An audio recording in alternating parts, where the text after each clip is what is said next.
Existem acessórios capazes de diminuir o impacto do corpo do ocupante com o veículo em caso de colisão. Por exemplo, paraquedas. Olha, tem paraquedas em veículos? Que eu saiba não. Essa é aquela alternativa absurda que toda questão tem. Já eliminei. Alternativa B, airbag. O que é o airbag? Aquela bolsa de ar inflável que fica ali na frente, né, no volante ou então no painel ali do lado direito. Costuma ter também nas laterais, a chamada airbag de cortina, em vários outros pontos do veículo. De fato, esses airbags têm a finalidade aqui de diminuir o impacto do corpo do ocupante do veículo em caso de colisão. Então, airbag certamente será essa resposta, vou deixar marcadinho aqui.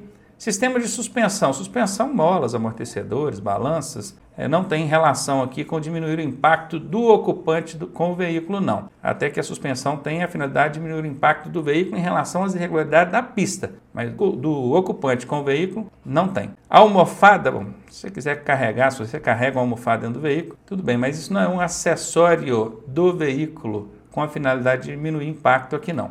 A alternativa D está fora, ficamos mesmo com a alternativa B. Bom, antes da resposta, eu quero te avisar que eu criei um treinamento com todas essas armadilhas e pegadinhas, essas covardias que o Detran faz em prova. Se você quiser conhecer, eu vou deixar o link aqui na descrição e também nos comentários, fixados no topo. Confere lá. A aplicação de película não refletiva no vidro traseiro é permitida. O que é essa película no vidro, hein? É o ISOFILM, né?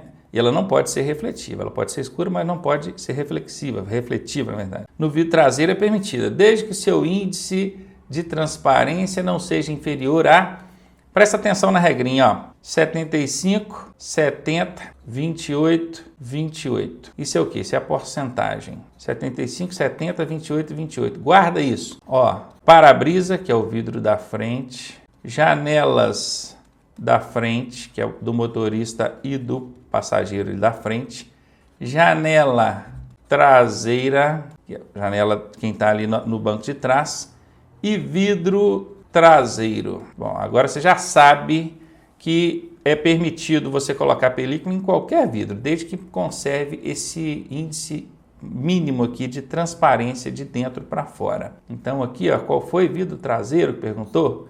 Vidro traseiro 28%, aqui está a resposta. Se fosse 75%, isso aqui é o vidro da frente, o para-brisa, né? Aqui, os janelas da frente. Tranquilo? Deu pegar aí, não deu? Letra C aí para nós. Quais são os ciclos de um motor? Bom, aqui deveria ter especificado se é ciclo de 4 tempos ou de 2 tempos, mas tudo bem. Vamos analisar aqui as alternativas.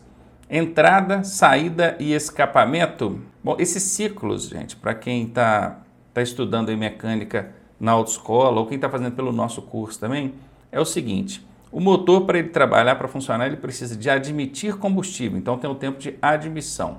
Depois ele comprime esse combustível, essa mistura explosiva, né, na verdade, que é o tempo de compressão. Depois ele explode esse combustível, queima ele e por fim ele joga os resíduos para fora, que é o escapamento. Então é admissão, compressão, explosão e escape. Vamos ver aqui, ó. Admissão, tudo bem, é o primeiro tempo. Compressão, que é o comprimir ali a mistura gasosa. Explosão, que também pode ser chamada de combustão, tá legal? E escape, que também pode ser chamado de exaustão ou de descarga. Essa alternativa B bate certinho, certamente essa é a resposta. As outras aqui não tem muita relação, não. Entrada, injeção e queima e admissão. Inventaram aqui um pouco para poder tentar, para elaborar essa questão. E aqui a gente aplica aquela técnica da alternativa grande. A gente ensina essa técnica também dentro do nosso curso, para que você que ainda não faz. Aqui embaixo, ó, de mim tem o site www.autoescolaonline.net. Clica aí, vai em cursos online, e lá você aprende todas essas técnicas aqui. E essa é a técnica da alternativa grande. Observe que nós temos aqui 3 alternativas no mesmo padrão de tamanho e uma notavelmente, perceptivelmente, muito maior. Normalmente, quando isso acontece, 90% das vezes, a alternativa grande é a resposta. Nesse caso aqui não foi diferente, resposta B. O uso de dispositivo de controle de emissão de gases, que é o chamado catalisador, fica lá na saída, né, do escapamento, a saída do motor indo para o escapamento do veículo. Está aqui, ó, conectado ao escapamento do veículo. Tem como objetivo de quê? O que é que esse catalisador faz? Diminui o ruído do motor? Não, esse é o silenciador, né, que está lá no escapamento também, mas não é a função do catalisador, não. Economizar combustível? Olha, até onde eu sei, pelo que eu saiba, não tem relação catalisador com consumo de combustível, não. Não é esse o objetivo, e ainda que ele tenha alguma relação com o consumo de combustível, não é nada tão significante ao ponto de a gente ter que trabalhar isso aqui dentro da mecânica. Aumentar a potência do motor? Absolutamente não. Diminuir a emissão de gases? Essa é a resposta certa, alternativa D aí para vocês. Para melhor ser notado no trânsito, o condutor deve ligar o limpador de para-brisa. Vocês acham mesmo que ligando o limpador de para-brisa ele vai ser melhor notado no trânsito, ao ponto assim de alguém não vir ultrapassando de lá para cá, porque está vendo ele com o limpador de para-brisa ligado? Absolutamente não. Acender os faróis nos períodos de lusco-fusco. Olha, acender os faróis é uma boa ideia. Inclusive, hoje em dia, até é obrigatório que ande com os faróis acesos, os faróis baixos acesos durante o dia nas rodovias. Mas o que é esse lusco-fusco? É aquela transição do dia para a noite, é o cair da noite, a depender da região que você mora ou da época do ano, está ali por volta de 18 horas. Então, acender os faróis nesse período é uma boa ideia, pode ser essa a resposta. Utilizar o pisca-alerta sempre que imobilizado nas margens da via. Utilizar o pisca-alerta, sim, você vai ser notado, mas sempre que você estiver imobilizado nas margens da via, imagine, você foi para o acostamento para aguardar, fazer uma manobra, qualquer coisa, aí você vai ligar o pisca-alerta? Absolutamente não. Esse sempre aqui é uma casca de banana. Quem estuda com a gente sabe quais são as cascas de banana. E quando aparecem essas cascas de banana nas alternativas, essa alternativa tem 90% de chance de estar errada. E nesse caso aqui não foi diferente, a alternativa C está fora. Manter o capô do motor aberto e o triângulo de segurança posicionado atrás, não falou atrás de quê? Quando o veículo apresentar defeito mecânico. Muito bem, o veículo apresentou um defeito mecânico, a recomendação aqui é abrir o capô, aqui ainda está falando capô do motor, não é nem do motor, né? Capô do carro, está sobre o motor, mas tudo bem. Então manter o capô aberto e o triângulo de segurança também posicionado lá. Beleza, o triângulo de segurança, ótimo. Teve um defeito mecânico, veículo na margem da pista, colocar o triângulo de segurança para sinalizar o local. Mas esse capô aberto, aqui na questão está dizendo, ó, o condutor deve. O que é deve? Esse deve aqui é de dever, de obrigado, obrigatório. Ele deve abrir o capô e deixar o capô aberto? Onde está escrito isso na legislação? Lugar nenhum. Então esse aqui está fora, a resposta é a letra B mesmo. Ao visualizar um acidente, o socorrista não deve, presta atenção que o examinador está querendo saber qual que você não deve fazer. Iluminar o local acendendo fósforos. Olha, acidente de trânsito, a probabilidade de ter derramado ali combustível líquido é muito grande. Então, iluminar o local acendendo um fósforo, qualquer tipo de chama, um isqueiro, obviamente que não é uma boa ideia, concorda?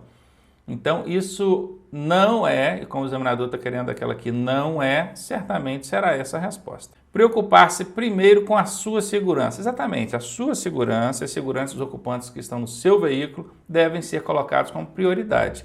Porque de nada adianta você socorrer um terceiro que já está lá sequelado, já está em condição de risco, porque o acidente aconteceu, foi com ele. De nada adianta você socorrer essa pessoa, mas colocar os seus familiares ou você próprio em risco. Então, essa é correta, como a questão está pedindo aquela que não deve, letra B está eliminada. Estacionar preferencialmente após o local do acidente. Exatamente, está certinho. Cuidado que tem examinador, coloca assim, estacione antes do acidente para o seu veículo servir de escudo, protegendo as vítimas. Aí sim, ele adoça a boca do candidato, né? Tipo assim, nossa, o candidato já pensa, eu vou colocar meu veículo antes, aí eu protejo as vítimas. Não é conduta adequada esse procedimento. Guardou isso? Então, letra C, estacionar após o local é o correto, o adequado. Como a questão está pedindo aquela que não deve, letra C está fora. Analisar o estado de saúde das vítimas. Esse estado de saúde quer dizer o quadro em que ela se encontra, quadro de lesões e o que ela apresenta ali, se oferece risco de morte ou não. Sim, está certinho analisar. Como a questão pede aquela que não é, a letra D está eliminada, ficamos mesmo com a letra A. Para se habilitar na categoria D, o pessoal costuma dizer que é para ônibus, né? Não é adequado dizer que é para ônibus, nós vamos fazer essa relação aí. A prova de direção veicular deverá ser realizada em veículo que atenda ao seguinte requisito. Aqui acontece uma confusão muito grande, porque a pessoa sabe que para dirigir veículos com mais de 8 lugares, ela precisa da categoria D. Para dirigir veículo com mais de 8 lugares, ela precisa da categoria D. Mas aqui, veja bem, ó, a pergunta está relacionada à prova. A prova de direção para você conseguir essa categoria D, ela precisa ser feita em que veículo? Não é um veículo de 8 lugares, é um veículo de no mínimo 20 lugares. Alternativa B é a resposta, não confunda isso na sua prova. A placa de regulamentação R16 significa, R16 é essa placa aqui. Não precise se preocupar em decorar o código da placa, porque isso não vai perguntar na sua prova. Apenas visualize a placa e responda a questão. Aqui a gente tem uma metragem, 3 metros. E eu sei que não é a altura, porque quando é a altura, esses indicadores, esses triângulozinhos que tem aqui, né, que eu chamo de indicadores aqui, eles ficam em cima e embaixo. Não é o caso. Então, como estão nas laterais, ele pode ser largura ou comprimento. Aí, para você que estudou mais ou menos, vou dar a dica. Quando é comprimento, tem o caminhãozinho, tá, desenhado, junto com os indicadores aqui. Ok? Então, setinha para lá, setinha para cá, desenho demais, né? E aqui a metragem.